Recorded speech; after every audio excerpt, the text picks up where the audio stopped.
Hi Founder fans, Jason here. Welcome to the Founder of the Day Week in Review, where I will go through the last 7 articles I wrote for the website Founder of the Day and talk about those founders and what I learned about them. And this week I wrote about several founders that I had never even heard of, so hopefully you haven't heard of them either and you can learn something new along with me. So last Saturday I wrote about Solomon Drown. Now, Solomon Drown was a man from Rhode Island who, as a very young man, actually as a medical student at Brown University, or what would later become Brown University, he witnessed the Gaspee affair from the dock. Now, the Gaspee affair was more or less there was a ship patrolling the waters, making sure that everyone was paying their taxes, and that ship was given bad information by some patriots and ran aground. And it later that was set ablaze and burned down, and so Solomon Drown witnessed this from the shore. And what's interesting about this is he wrote to his brother about it, that he knew who committed the crime, and he wasn't going to say the names, even though there was a fairly hefty reward being offered to anyone who turned in the culprits. And this was interesting because the fact that he was writing it and sending it by public mail was very risky, because if he got caught not turning people in, well, he was then a conspirator and could have gone to prison. And again, one of the problems with that the Patriots were having with Britain is this kind of crime, you would be put on a ship and sailed across the ocean to be tried in Britain. And so that's a big risk he was taking. It was in 1772, I believe. Might have been 73. I think it was 72. So this was still well before the Revolution. Help wasn't coming.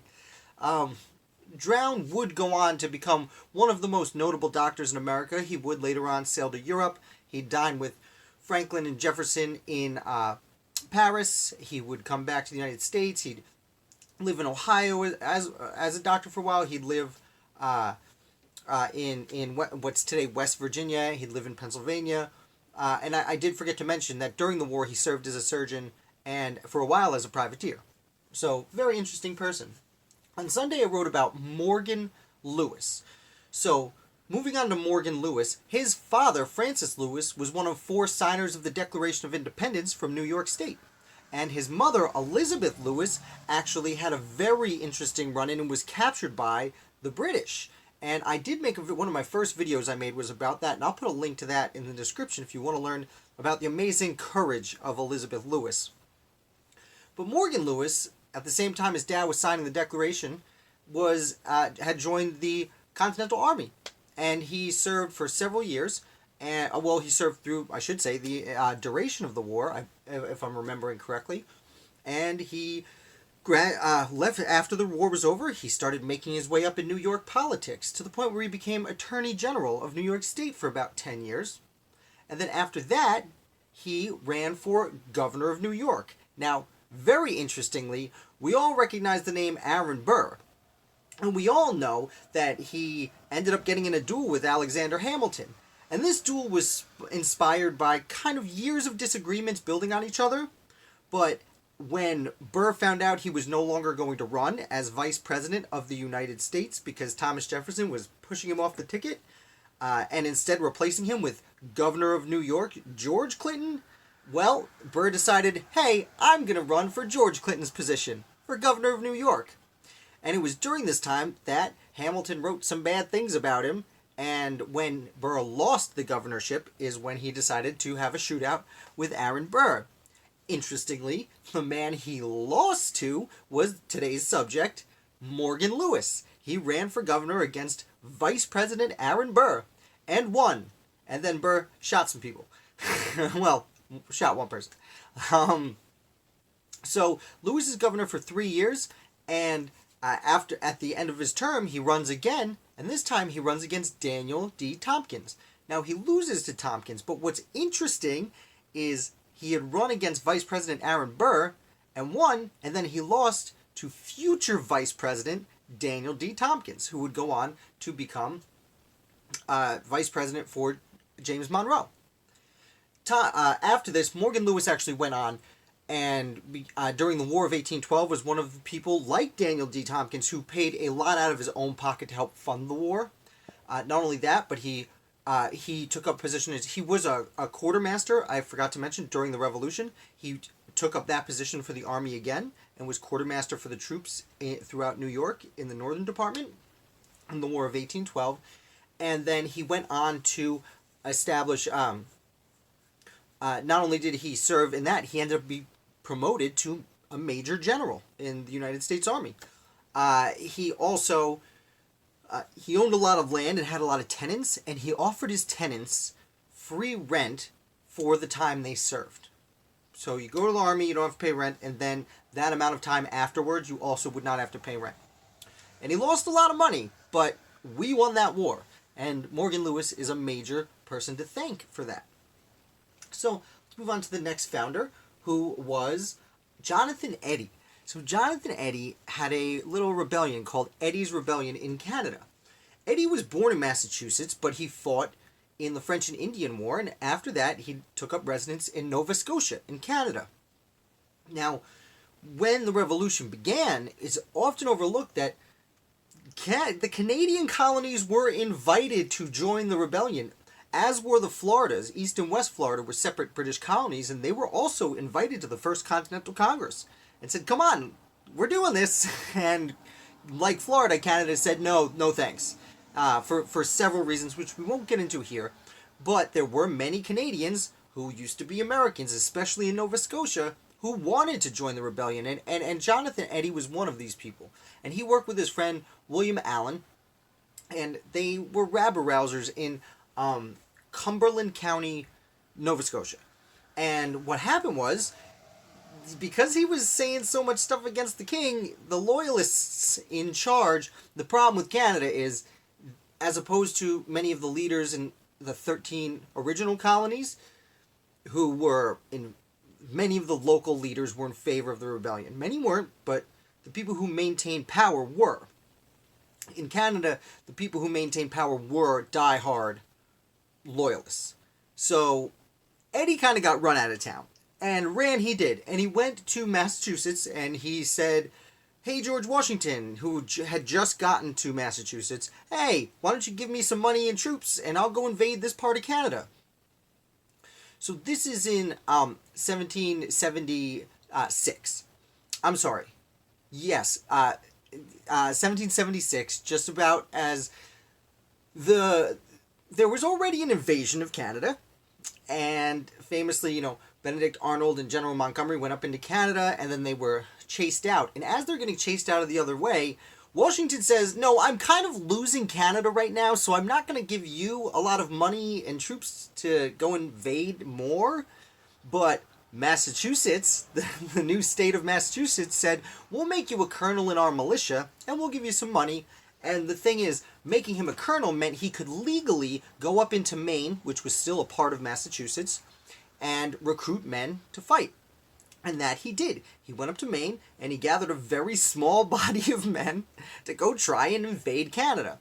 So as the Continental Army is evacuating from Canada down the Hudson River in the west, Eddy comes up the east side and tries to invade from that direction, taking advantage of the British being distracted. So he laid siege to Fort Cumberland, which, again, was in Cumberland County in Nova Scotia, which today, I believe, is on the border of modern Nova Scotia and, the name escapes me, St. John's, maybe? My Canadian geography isn't perfect, I apologize. But he goes up there and lays siege, and it doesn't work, he can't get in, and then some British ships show up, and his men scatter and run away. And that was I call it the second invasion of Canada. I made that up. That's not a common thing to call it. What actually it's usually called is Eddy's Rebellion, since he was a Canadian, and they were, look at it, the Canadians believe, hey, he was rebelling against us. Either way, he leaves, they scatter, and then they get back together and they go to Machias. I believe it's pronounced Machias, which is a city in a town, big town, small city in Maine. Now, this city already had one encounter early on in the war with the British. The British come back, and Eddy leads the second battle of Machias. Machias? I think it's Machias. I read it. No one's ever said it out loud to me. I've only read it. Um, so in this, what happens is, in this town in Maine, the British show up and they deboard their ships. And so the British consider it a victory because they got off and they destroyed some stores and arms.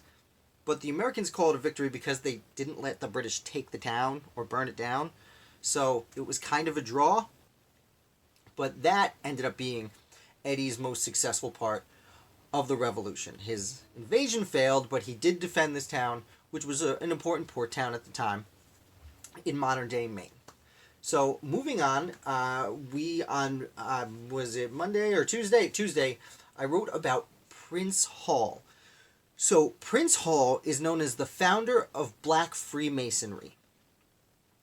Prince Hall was, we believe, from Barbados, half black and half white, and he wanted to fight for equality, and he heard these patriots. He had moved to Boston, so he's in the middle of Boston while there's tea partying and massacring and a revolution starting. And at the time, he really wanted to bring equality to at least the free black men who were living there, who were free, but they didn't really have equality. And the way he meant to do this was to work within the system, and he wanted to become a Freemason, because the ideals of Freemasonry, and I don't know a ton about Freemasonry, if I'm being honest, but it seems that their ideals of fraternity and brotherhood and kindness appealed to him as a way for African Americans to prove that they could live on the same plane as their white counterparts. So, unfortunately, he had a lot of trouble. Unsurprisingly, I should say, he had a lot of trouble making this happen. But when the British came and occupied, and this is going to get tricky, when the British came and occupied Boston under the Port Act and closed off Boston, the Patriots got real upset. We know this. But many of those soldiers who were fighting for Great Britain were from Ireland. And many of these men were from the same Freemason lodge in Ireland. And they did not have the same attitudes towards skin color that some of the Americans had. So, Prince Hall worked with them to establish a lodge. And in March of 1775, just about a month before Lexington and Concord, the Irish soldiers in the British Army that were holding Boston hostage finally got Prince Hall to establish an official Mason lodge known as African Lodge Number 1. The name has since changed over time, and today, it also changed in his day, and it's not exactly... Today it's known as Prince Hall Freemasonry. It's not exactly this first lodge became Prince Hall Freemasonry. There were a lot of sticks and stones and skips and steps that led to what we have today, although it was created pretty much in the 1780s from what I understand. The problem I ran into researching this is that between a few hundred years of racism and a lot of conspiracy theories about Freemasonry in general, and just difficult information to find on this particular person, because there were several Prince Halls at the time, who, there's at least 6 Prince Halls who fought in the Revolution. Finding the truth through hearsay and misinformation is very difficult. And I ran into that. I did a lot of research on Prince Hall, but had trouble cobbling together the article without... I didn't want to say too little, but I didn't want to say too much that I couldn't verify. But I will say, before you get too mad at Prince Hall, he did encourage the members of his new lodge to join the Revolutionary War and fight for America. He was a patriot. He did side with us. Again, there is speculation that he fought in the war, but also there were at least 6 different people named Prince Hall who were at least part black and definitely from Massachusetts who fought in the Revolution. At least that I ran across. Again, information on Prince Hall, unfortunately, is very sparse. But let's move on. He's a very interesting character. I highly recommend you read up a little bit on Prince Hall. The next day, I wrote about James Jackson. So James Jackson is one of those founders I've read about off and on for like a year and a half, and just keep putting off the article because there's so much to say about him, and that I find it hard to consolidate into one article. But I finally bit the bullet and did it. So, in brief, James Jackson was a young man in Georgia who went to fight in the Revolution and made his way up very quickly to the point where Mad Anthony Wayne, when the Americans retook Savannah, they allowed James Jackson to take the keys to the city back from the British, which I used as a headline because it's clickbaity, but truthfully what that meant is you go in first with some men and be a police force and get out all the stragglers or anyone taking advantage of looting or anything like that, because one army's leaving, another one's coming in. What better time could there be than to loot and get out quick? So he was more or less sent in for that. But afterwards, he ended up making his way up in politics in Georgia, which was a tricky state in the early republic.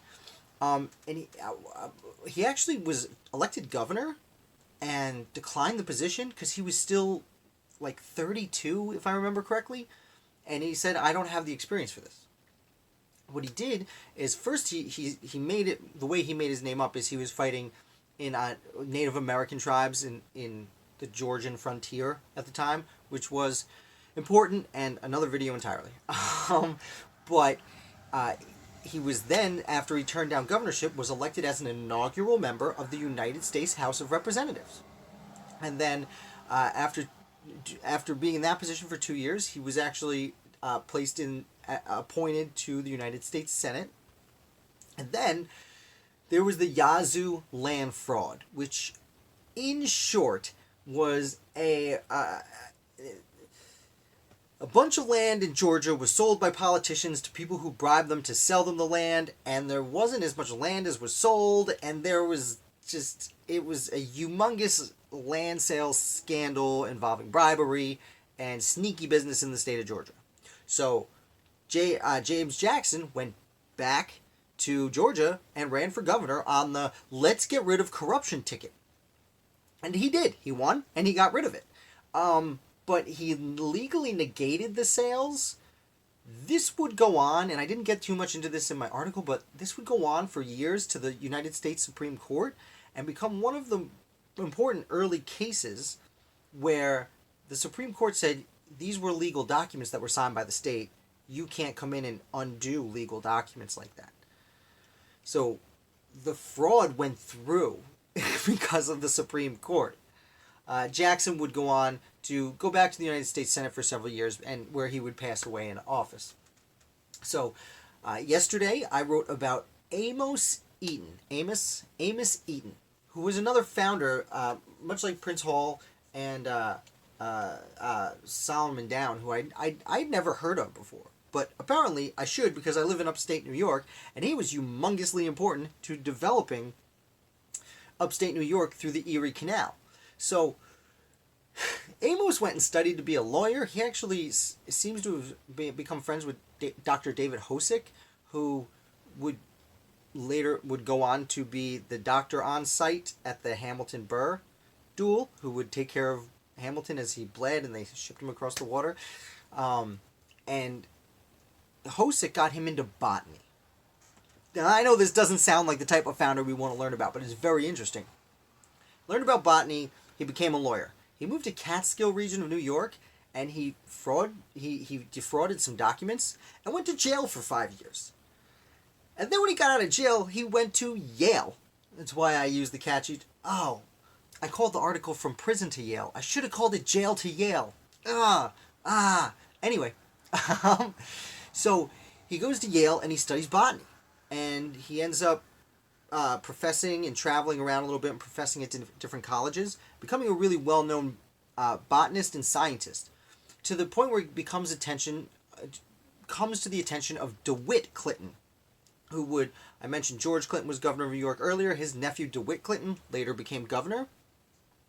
And Amos Eaton works with DeWitt Clinton when Clinton is promoting the Erie Canal, which they called for a while, Clinton's Ditch, I believe it was. because no one was sure the Erie Canal was going to work out. It did. Oh, it did. It's the reason New York is New York today. We can debate about that if you want, but at another time. So Amos Eaton goes out and surveys the land where it's going to be. And instead of doing a traditional survey, like here's where the mountains are, here's where the hills are, he surveyed like the wildlife, and more specifically the plant life. And it was his work here that really, it was a weird combination. And there's an interesting book, I forgot the title of it, but I'll put the link in the description, where I can't believe I forgot the title of it. He basically, it was a combination of politics and science and business that all came together at the right time to make this canal happen. And Amos Eaton's intelligence really helped further it along. But what's even more interesting about Amos Eaton is he changed the way we study things in America. He ended up creating the Rensselaer School with Stephen Van Rensselaer III in Troy, New York. And this school basically, instead of, it used to be, you sit in the class, you read, as a college, you would read and read and read, and then you'd go out in the field.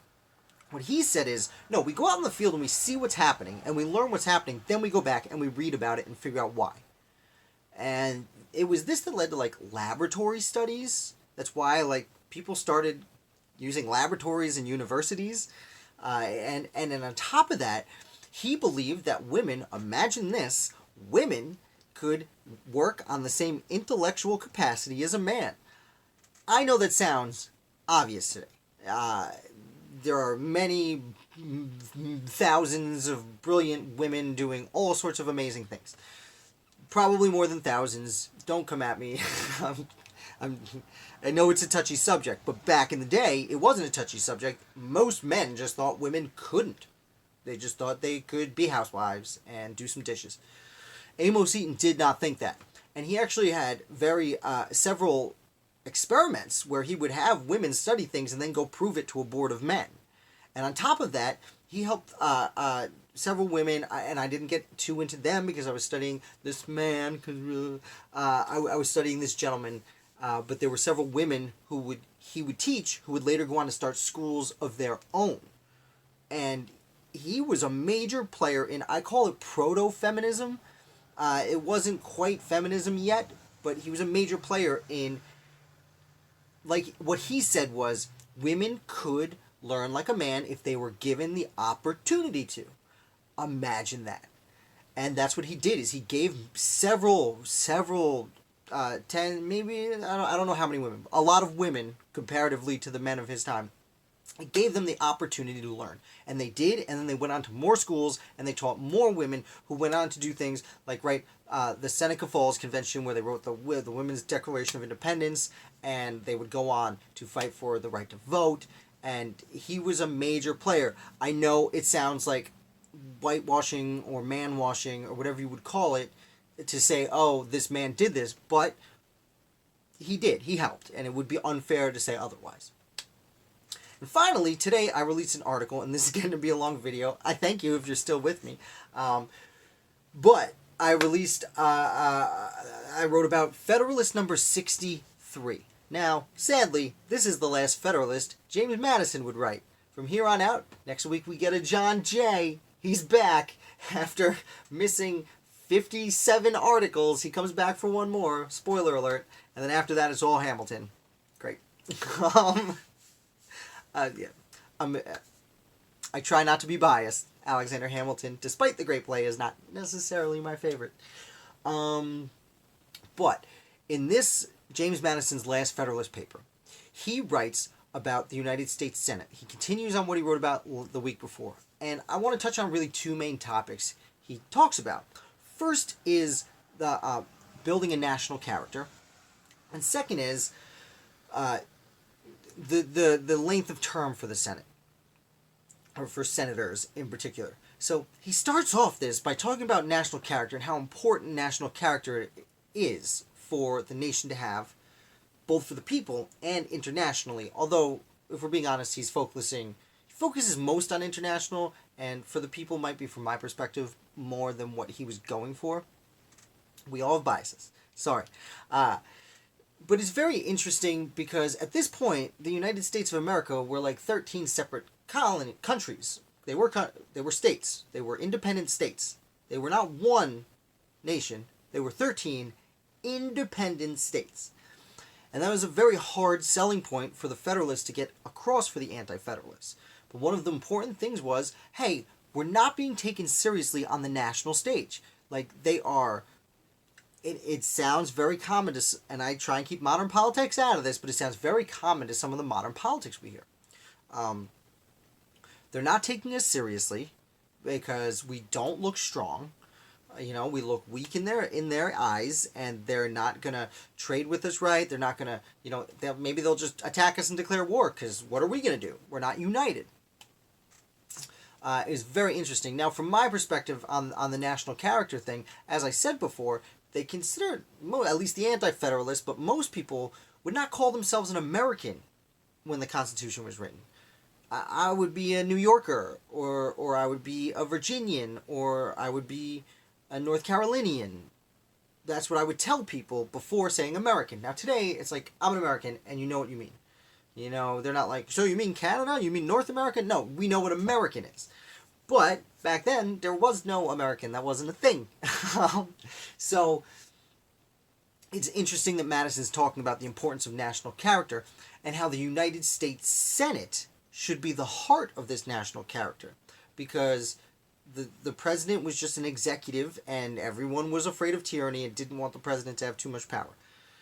The House of Representatives had short terms, and they were to be elected from among the people, as we've talked about in the past. The Senate was, like I spoke about last week, they were statesmen. These were lifelong politicians. And I know today we tend to have a distaste for the idea of a politician, but many of the founders thought the idea of having a statesman who had spent years studying foreign policy and the economy and yada yada and yada would be very important to have these experienced people in the Senate. Especially since, again, I don't mean to repeat last week, but since all of our bills are started in the House, and anyone could be in the House, that you needed wise people in the Senate to make sure the House wasn't getting too out of control. And to move on to the last point, and this is the last thing we'll discuss today,